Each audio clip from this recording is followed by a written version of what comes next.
Hello dear subscriber, मैं आपका वर्मा महेंद्र एक बार फिर से हर्षिला चैनल में स्वागत करता हूं।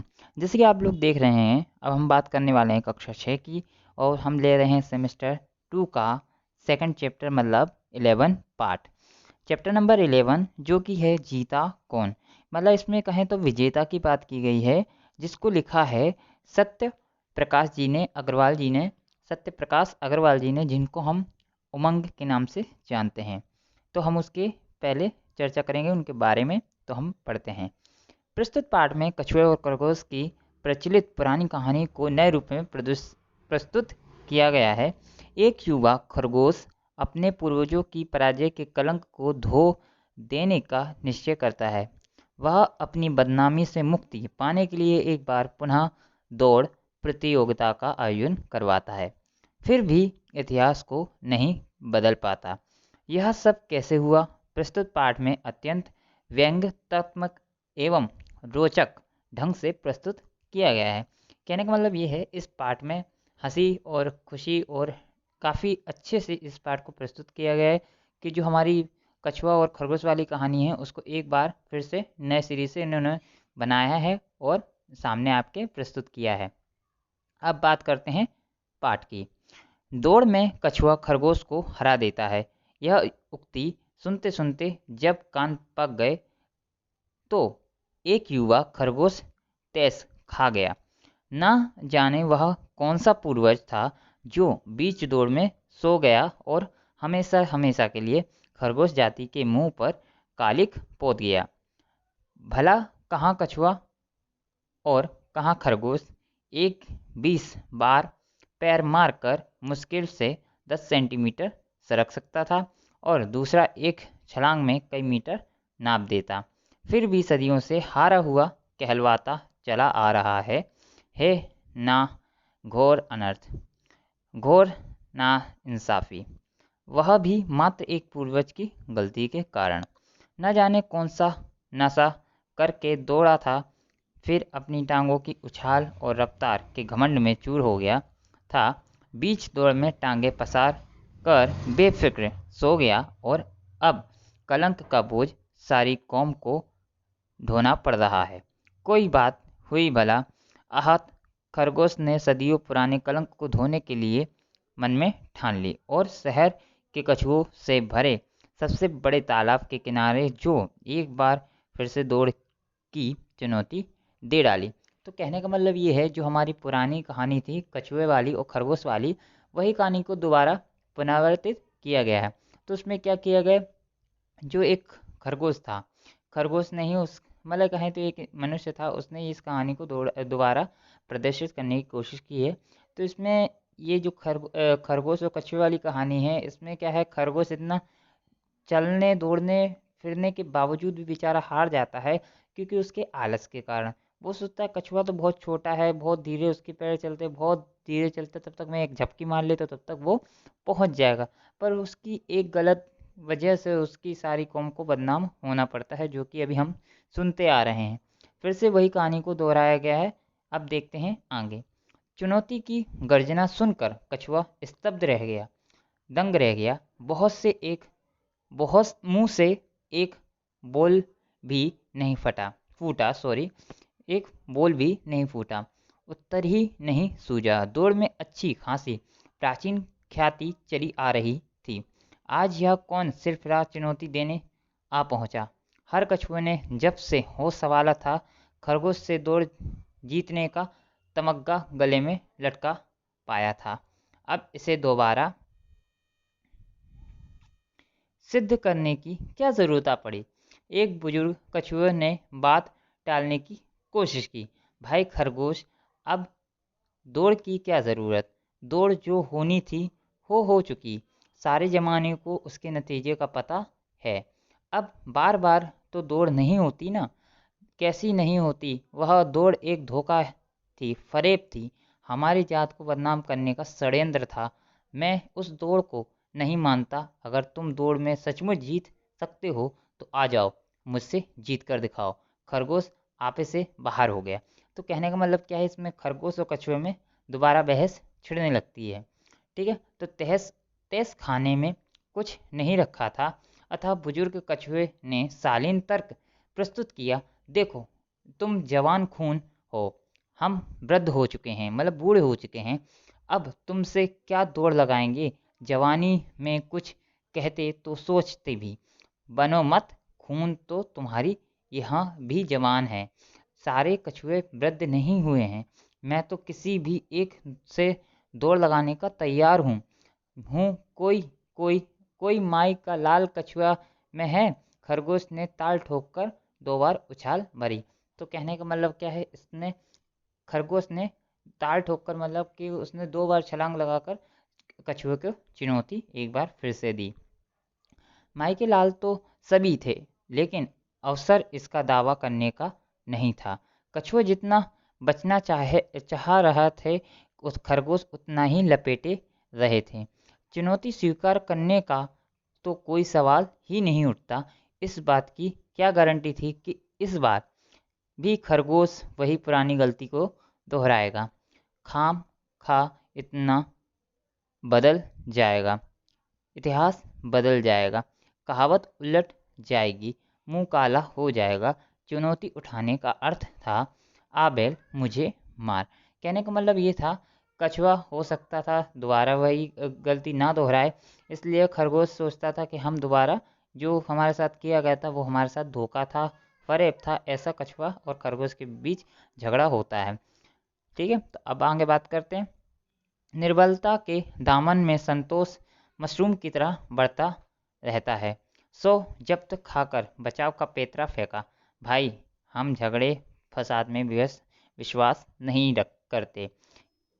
जैसे चल रहा है वैसे ही चलने दो, हमें अब कोई दौड़ नहीं लगानी। लेकिन खरगोश तो ठान कर आया था कि जैसा चल रहा है वैसा नहीं चलने देंगे। पूर्वजों का कलंक तो वह धोकर रहेगा। वह गर्जा लगानी कैसी नहीं है। अगर दौड़ नहीं लगानी तो हार माननी पड़ेगी, घोषणा करनी होगी। तो खरगोश से दौड़ हार गए। अब कभी कछुआ को दौड़ में खरगोश से जीता हुआ नहीं समझा जाएगा। कछुआ चुप्पी साध गया, मतलब कछुआ चुप्पी साधे बैठ गया। हम अचानक खरगोश को अपनी भूल का एहसास हुआ। उसे प्रेस को साथ लाना चाहिए था। कोई संवाददाता होता जो उसकी इस दमदार चुनौती को सनसनीखेज समाचार के रूप में प्रस्तुत या प्रसारित करता। कहने का मतलब ये है, जो खरगोश था उसको अपनी भूल का एहसास हो गया और वो ऐसा कहता, कोई प्रेस प्रेस मतलब जो हमारी मीडिया है वो कोई होता तो उसका वीडियो बनाकर सनसनीखेज बना डालता, ऐसा कहना चाहता था। दूरदर्शन पर भी देता।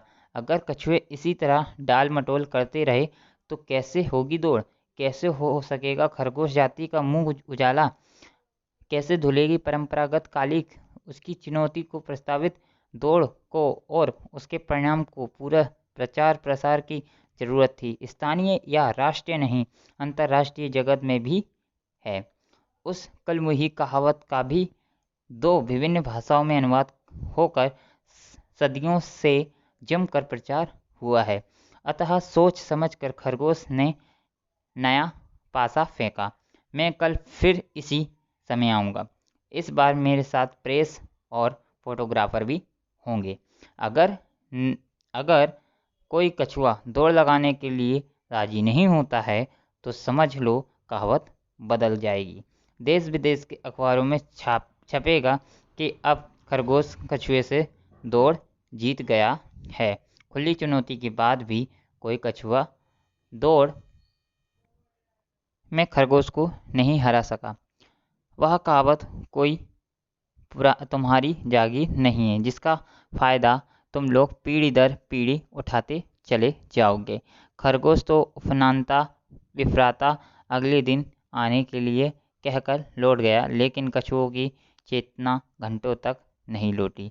बैठे बिठाए किस मुसीबत में पड़ गए। सब कुछ ठीक चल रहा था, ये अचानक खरगोश की मति कैसे फिर गई। कहन मंत्रण करने के लिए सभी कछुओं और अपने मुखियों के चारों ओर सिमट गए। चितांतुर मुखिया की वाणी गंभीर हो गई थी। यह हमारे लिए घोर संकट की घड़ी है। लगता है यह खरगोश बिना दौड़ लगाए नहीं मानेगा और हम दौड़ को जीत नहीं सकते। मुझे कोई उपाय नहीं सूझ रहा है। हाँ, इस संकट में अगर हमारी कोई सहायता कर सकता है तो वह मनुष्य।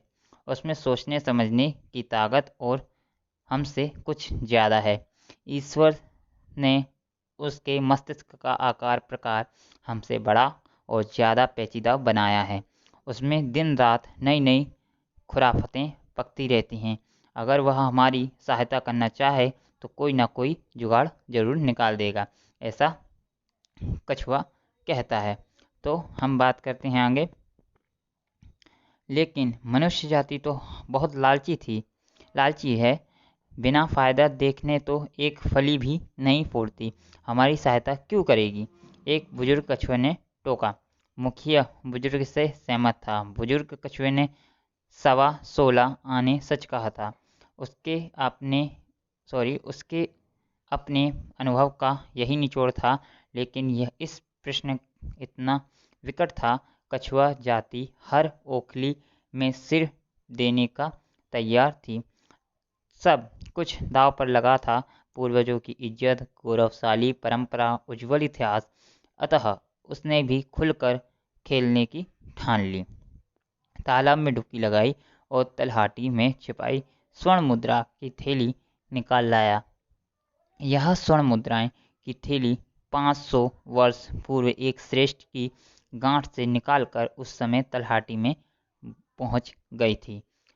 जब वह इस प्राचीन तालाब में डुबकी लगा रहा था तो इस थैली की खोज मुखिया के पूर्वज ने की थी और तभी से यह पुश्तैनी धरोहर बनकर पीढ़ी दर पीढ़ी उसके परिवार के पास चली आती थी। शायद आज उसके सदुपयोग का उचित अवसर आ गया था। स्वर्ण मुद्राओं की थैली लेकर कछुआ का मुखिया मनुष्य जाति के प्रसिद्ध वकील तिकड़म दास के पास पहुंचा। रो रो कर अपनी सारी व्यथा सुनाई और सहायता के लिए पुरजोर गुहार की। नामी वकील तिकड़म दास ने मुंह टेढ़ा कर लिया, उल्हाना दिया। कछुआ होकर खरगोश से दौड़ जीतना चाहते हो? खरगोश की छलांग देखी है कभी? ऐसा वकील ने कहा। कछुए ने तिकड़म दास के सामने स्वर्ण मुद्राओं की थैली खोल दी। थैली खोलते ही स्वर्ण मुद्राएं बिखर कर फैल गईं। तिकड़म दास ने आंखों में गिनती कर ली। खरे सोने की पूरी 21 मुद्राएं थीं। सहज स्वाभाविक प्रतिक्रिया हुई। उसकी आंखों में चमक और आवाज की सहानुभूति उमड़ पड़ी। तुम मुझसे आखिर क्या चाहते हो? तिकड़म दास ने 2 मिनट सोचा, फिर स्वर्ण मुद्राएं बटोरी और बोला, जाओ, तुम्हारी इज्जत बची रहेगी। ऐसा वकील ने कहा, जिसका नाम था तिकड़म दास। जब खरगोश आए तो मेरे पास ले आना। कहना कि यह प्रतियोगिता मेरी देखरेख में होगी। बाकी सारी बात मैं संभाल लूँगा, तुम निश्चिंत रहना। कछुआ और बहुत सारी बातें कहना और जानना चाहता था, लेकिन तिकड़म दास ने आगे कुछ भी बोलने बताने के मूड में नहीं था। अतः कछुआ मन महसूस कर वापस लौट आया। कहने का मतलब ये मन महसूस कर, ये मुहावरा है जो कि मन को मार कर वो वापस लौट आया। मतलब जो उसको कहना था और बातें वो वहीं रह गई और वो उसने सुनने की इच्छा बिल्कुल नहीं रखी। वकील ने उसको यह नहीं बताया था कि तिकड़म दास सारी बात कैसे संभालेगा। जब सारी कौम पर संकट हो तब भला मौखिक आश्वासन से मुखिया कैसे चिंतित हो सकता है? उसे तो यह भी नहीं बताया गया था कि दौड़ होगी या नहीं। दौड़ हुई तो जीत कैसे होगी? मुखिया के साथ साथ सारी जाति चिंतित थी। एक ने कह दिया, मुझे तो लगता है कि स्वर्ण मुद्राएं बेकार ही गई। मनुष्य भला खरगोश से हमें कैसे जिताएगा? हमारी जगत खुद तो दौड़ने से तहा। सुनकर मुखिया ने आंखें तरेरी, और तू अभी मनुष्य स्वभाव को नहीं जानता। पैसे की खातिर वह सब कुछ कर सकता है। आज के दिन उसमें कहीं ईमानदारी बाकी है तो बस बेईमानी के कामों में ही। तू देखता रहे, स्वर्ण मुद्राएं बेकार नहीं जाएंगी, अपना तिकड़म दास कोई ना कोई तिकड़म बिढ़ाकर रहेगा। कहने का मतलब ये है, मनुष्य जाति आप लोग देख ही रहे हो कि कितनी कहें तो स्वर्ण पैसा, उस टाइम पर तो चलो सोना चलता था, अभी भी सोना चलता है, पर इस टाइम पे पैसा सोना जवाहरात के लिए इंसान कितना भूखा तड़पता रहता है। उससे कोई भी काम करवा लो सिर्फ पैसे के बलबूते पर, तो वो करने के लिए तैयार हो जाता है। अगले दिन जब खरगोश आया तो कछुआ उसे तिकड़मदास के पास ले गया। खरगोश अपने साथ 2 प्रेस संवाददाता भी ले गया। खरगोश अपनी जीत के लिए इतना आश्वस्त था कि तिकड़मदास को इस दौड़ का रेफरी बनाने में उसे कोई ऐतराज नहीं हुआ। तिकड़मदास रेफरी में प्रतियोगिता की शर्तें गिनानी प्रारंभ की। यह एक लंबी दौड़ होगी जिसमें प्रतियोगिता 10 किलोमीटर की दूरी एक बार में तय करेगा। मुझे मंजूर है, लेकिन इस दौड़ के विजेता के गले में फूलों का माला डालकर उसका फोटो खींचा जाना चाहिए, जो अखबार में भी छपना। मुझे मंजूर है, लेकिन इस दौड़ के विजेता के गले में फूलों की माला डालकर उसका फोटो खींचा जाना चाहिए, तो अखबार में भी छपना चाहिए और दूरदर्शन पर भी दिखाई देना चाहिए। खरगोश ने अपना प्रस्ताव रखा। वह निश्चित जीत का कल्पना चित्र साकार देख रहा था। तिकड़मदास ने दूसरी शर्त रखी, दौड़ शुरू कराकर हम कार से प्रेस फोटोग्राफर को लेकर निश्चित स्थान पर पहुंचेंगे। जो प्रतियोगिता 10 किलोमीटर दौड़ निश्चित स्थान पर पहले पहुंचे उसे विजेता घोषित किया जाएगा। तिकड़मदास ने तीसरी शर्त रखी, पहले पहुंचने वाले प्रतियोगी को विजेता घोषित किया जाएगा। यह घोषणा अंतिम और सर्वमान्य होगी, इसकी कोई अपील नहीं होगी। इस दौड़ में हारे हुए प्रतियोगी को या उसकी कौम के किसी सदस्य को फिर कभी भविष्य में दूसरे प्रतियोगी की कौम को दौड़ के लिए चुनौती देने का अधिकार नहीं रह जाएगा। कछुआ और खरगोशों के बीच यह सदा सदा के लिए अंतिम और मान्यता प्राप्त मुकाबला होगा। खरगोश खुशी से झूम उठा। यही तो वह चाहता था। उसने भी तीसरा प्रस्ताव रखा, क्या इस प्रतियोगिता को टीवी पर नहीं दिखाया जा सकता? केवल अंतिम स्थल पर विजय के क्षणों को टीवी पर दिखाया जाएगा। यह तिकड़मदास ने खरगोश का मन रख लिया था। प्रतियोगिता का दिन और समय तय करके सभी चले गए थे, लेकिन कछुआ का मुखिया अभी भी सिर झुकाए चिंताग्रस्त खड़ा था। चाहकर भी स्वर्ण मुद्राओं के साथ अपनी चिंता मनुष्य को स्थानांतरित नहीं कर सका। वकील तिकड़मदास ने उसे देखा, मुस्कुराया और बोला, कल हम तालाब के किनारे स्वयं आएंगे और बताएंगे कि कछुए की ओर से इस दौड़ में कौन दौड़ेगा। अब तुम जाओ। तो मतलब कहने का ये है कि जो वकील तिकड़मदास जी थे, उन्होंने कह दिया कि आप लोग जाओ, आप चिंता मत करो, और मुस्कुरा कर बोला कि आप जाओ अपनी जगह पे लौट जाओ और मैं बताऊंगा कि कौन से कछुए को दौड़ना है सामने से। मनुष्य की पेचीदा मस्तिष्क और अपनी खरी स्वर्ण मुद्राओं पर आस्था जमाए विवश मुखिया लौट आया। अगले दिन वकील साहब टहलते हुए आए और कछुओं की प्रतियोगिता का चुनाव कर गए। जो कुछ वकील साहब ने समझाया वह भी कछुओं ने भली प्रकार समझा। 2 हमशक्ल जुड़वा कछुओं में से एक ने उसी समय प्रतियोगिता के अंतिम सीमा पर डेरा जमाने के लिए प्रस्थान कर दिया। निश्चित दिन निश्चित समय पर निर्धारित स्थान से दौड़ प्रतियोगिता आरंभ हुई। पहली ही छलांग में खरगोश कछुए से प्रतियोगिता में आगे निकल गया था। प्रतियोगिता रेफरी तिकड़मदास की कार में फोटोग्राफर और प्रेस संवाददाता की चंद मिनटों में ही खरगोश से भी आगे निकल गई। जब गुब्बार उड़ाती कार खरगोश के बाजू से गुजरी तो खरगोश ने ठहरकर पीछे मुड़कर देखा। बेचारा कछुआ तेजी से हाथ पैर मारता हुआ धीरे धीरे सरकता चला आ रहा था। निश्चित होकर खरगोश दौड़ने लगा। इस बार उसने कम से कम समय में 10 किलोमीटर की दूरी तय करने की ठान ली थी। रास्ते में सोना तो दूर रहा, 1 मिनट को सुस्ताने का भी प्रोग्राम नहीं था। थकान मिटाने के लिए उसने कमर भी सीधी नहीं की, बस जीत की धुन में तेजी से दूरी नापता रहा। उससे जीत के साथ साथ एक रिकॉर्ड भी कायम करना था। जब खरगोश निर्धारित स्थान पर पहुंचा तो वह दृश्य देखकर घास खा गया और कछुए के गले में विजय माला पड़ी थी और प्रेस फोटोग्राफर उसके विभिन्न कोणों से फोटो खींच रहे थे। प्रतियोगिता रेफरी तिकड़म दास वकील कछुए को विजेता घोषित कर चुके थे। इस बार खरगोश दौड़ में कछुए से हार गया था। प्राचीन कहावतों ज्यों की त्यों बनी रही। दौड़ में खरगोश कछुए से हारता है। यह सब कैसे हुआ, यह युवा खरगोश की समझ से परे था। तालाब के किनारे कछुए की मिठाई बांटी। एक कछुआ समाचार पत्र भी ले आया। उसमें विजेता कछुआ के गले में माला डाले पड़े आकार की फोटो छपा था। फोटो देखने के सभी कछुए पानी से बाहर निकल आए थे। कछुओं की मुखिया ने विजेता कछुए के भाई को फटकारा, तू पानी के अंदर जा। तुझसे वकील साहब ने क्या कहा था, कुछ दिन अपनी सूरत किसी को ना दिखाना। अपराध बोध से ग्रस्त जुड़वा भाई लपक कर फिर पानी में घुस गया। समस्त कछुआ समुदाय मानव मस्तिष्क और स्वभाव की विलक्षण पेचिताओं का मन ही मन कृतज्ञ हो गया था। कहने का मतलब ये है दो स्टोरी कछुए, मतलब जो दो जुड़वा कछुए थे उन्होंने में से एक कछुआ कहाँ पर वहाँ पे पहले ही से पहुँच गया था और एक कछुआ दौड़ रहा था हाँफते हुए।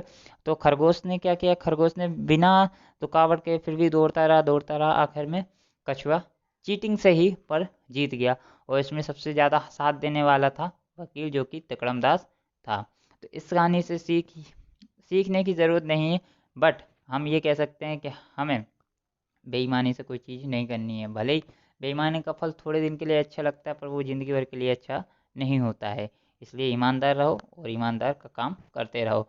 इस कहानी में आपको क्या करना है, आपको ये शब्दार्थ टिप्पणी और मुहावरे और कहावत लिख लेनी है और आपको जो स्वाध्याय है वो आपके डिस्क्रिप्शन बॉक्स में एक फ़ाइल के रूप में मिल जाएगा। आपको वहाँ से डाउनलोड कर लेना है। और आपको वीडियो कैसा लगा प्लीज़ कमेंट करके ज़रूर बताइए। अगर आपने चैनल को सब्सक्राइब नहीं किया तो चैनल को सब्सक्राइब कर लीजिए और वीडियो अच्छा लगा हो तो प्लीज़ लाइक कर दीजिए। बने रहिए मेरे चैनल के साथ। Thank you everyone.